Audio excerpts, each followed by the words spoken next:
Hello, duck apes and teddy bears. It's time for Christmas. It's Christmas. Well, yeah. Alright then, let's start off by saying that it's the best time of the year where even Barbies are united in their song. Barbie, let's go.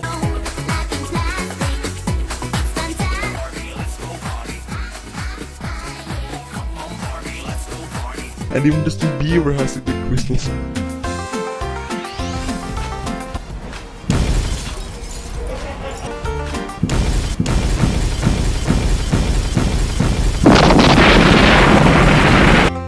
Yeah, well, we'll be back after this break.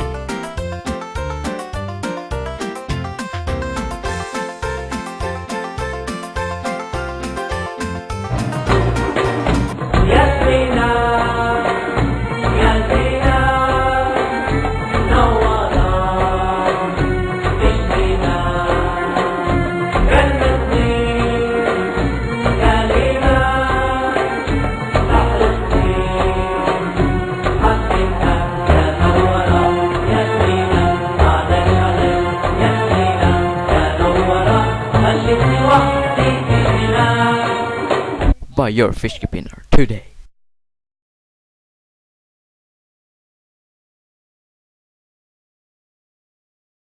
It was 1977 when the world became alive. A sci-fi movie so profound.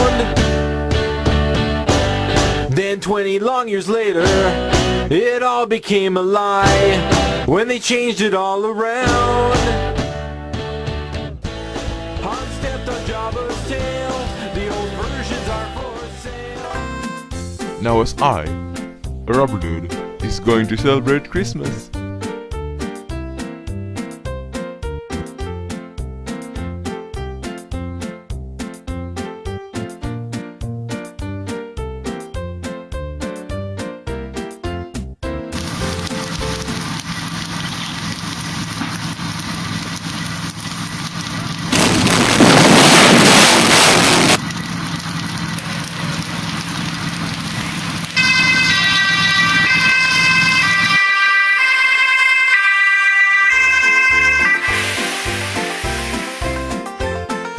Because of technical issues, I'll let the broccoli take over. This is how the legendary broccoli lived his life.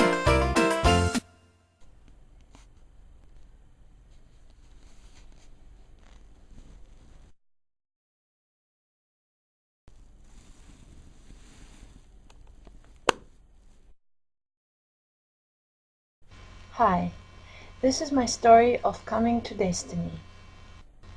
What I found during my search for truth was that no religion, no spiritual school or teaching was able to be practically applied by all equally, and that followers were always left wanting more.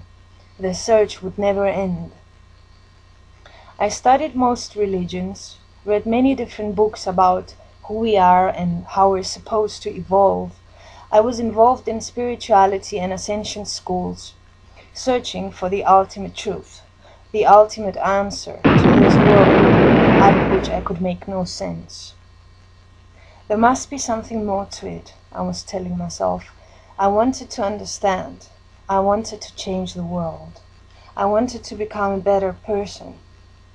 There was a time when I did not question the implication of belonging to a select few that would apparently change the world. I wanted to be special.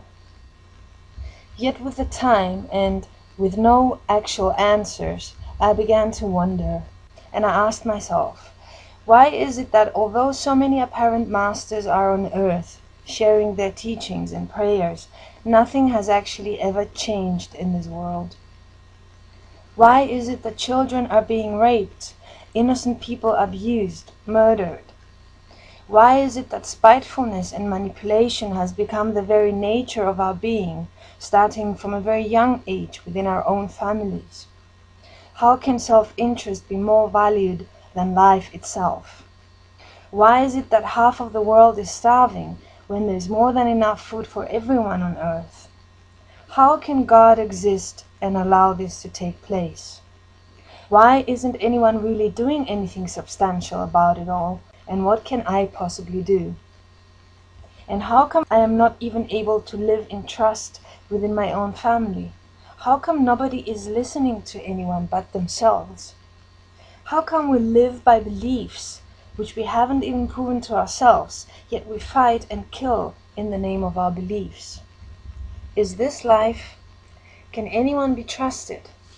Can I trust myself? I realized that I had placed all my faith and hope into something separate from me. Something that possibly, maybe, hopefully exists out there somewhere and will one day save us. I realized that no religion has ever actually been lived equal in one. It has all been but empty words interpreted in different ways by different groups. Spirituality was but another religion to keep us busy and distracted, to keep us searching for ourselves out there somewhere, struggling and arguing over different beliefs and different paths, different levels of awareness and different methods of ascension or success, while totally ignoring the truth of ourselves as this reality that is right in front of our eyes and goes straight through our hearts. When I came across destiny, I found something interesting, a tool that can be practically applied by anyone: self-forgiveness.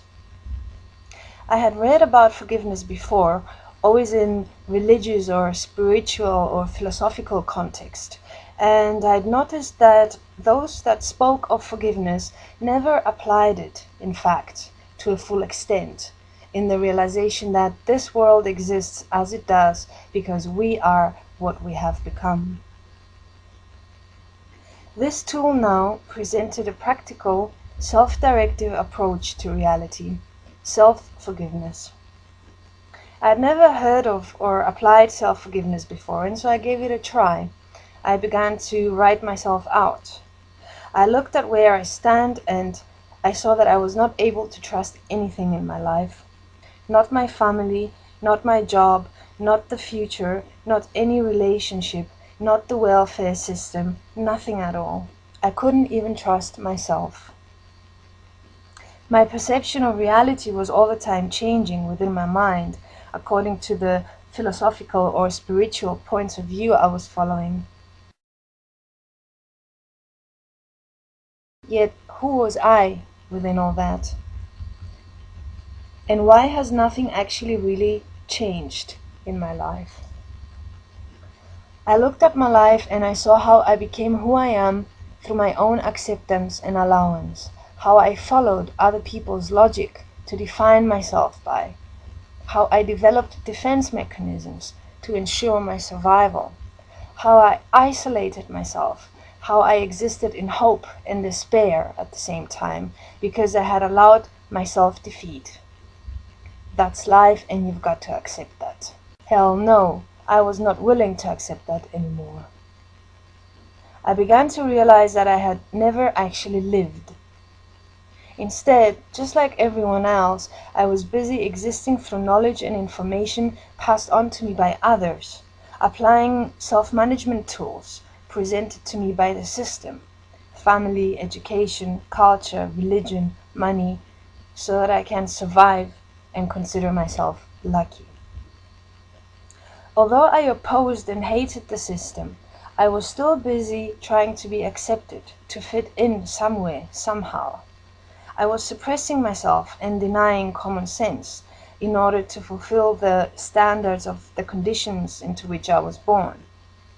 Why? Everyone wants to be a good person. Everyone wants to be loved. To have that, we buy into manipulation and dishonesty in the name of love. I was in absolute disgust with humanity, with what we call life. I was disgusted with myself, seeing that I had given up on myself, on life, a long time ago. I had allowed and accepted all this to happen. I am equally responsible for everything. How could we ever allow this? Through the process of self-forgiveness, I saw how I had been fooling myself, and how I had actually, throughout my life, developed all kinds of explanations, justifications, excuses, reasons for why I am who I am and how I am. I saw that if I wanted to be self-honest and really get to know myself, if I wanted to be self-responsible, I had to allow myself to see the dishonesty I've been existing in and as.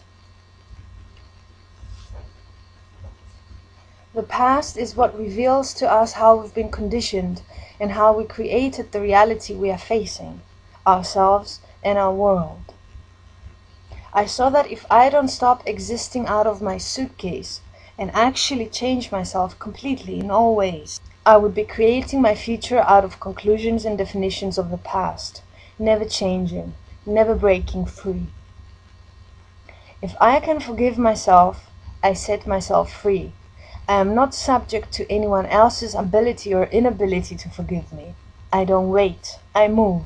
I give myself back to me. To create myself as life, to no longer exist in submission, regret, anger, blame, despair. I take self-responsibility. I set myself free and stand equal to what I have allowed and created. To change the world, we must first be able to change ourselves. Equality of life begins within self. This is the message that Destiny presents. Self-honesty, self-responsibility, self-forgiveness, self-authority. In the realization that who we really are as life is equal in all. Thus, in self-honesty, one will do what is best for all. And what's best for all is best for me.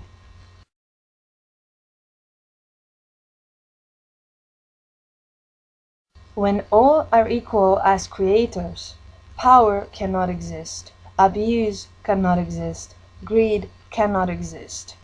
Only life, here, for all, as equals, as who we really are, as life.